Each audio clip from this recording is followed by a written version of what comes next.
ఎంత కష్టం వచ్చినా చచ్చిపోకుండా బతికి లోకానికి మార్గదర్శకుడు కావాలి. ఆత్మహత్య చేసుకోకూడదు.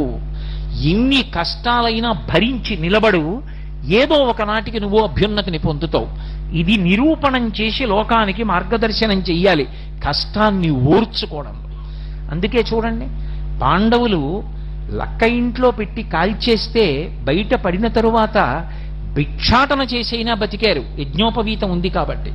ఇంత కష్టం వచ్చింది, ఎందుకు ఈ బతుకని వాళ్ళు ఆత్మహత్య చేసుకోలేదు.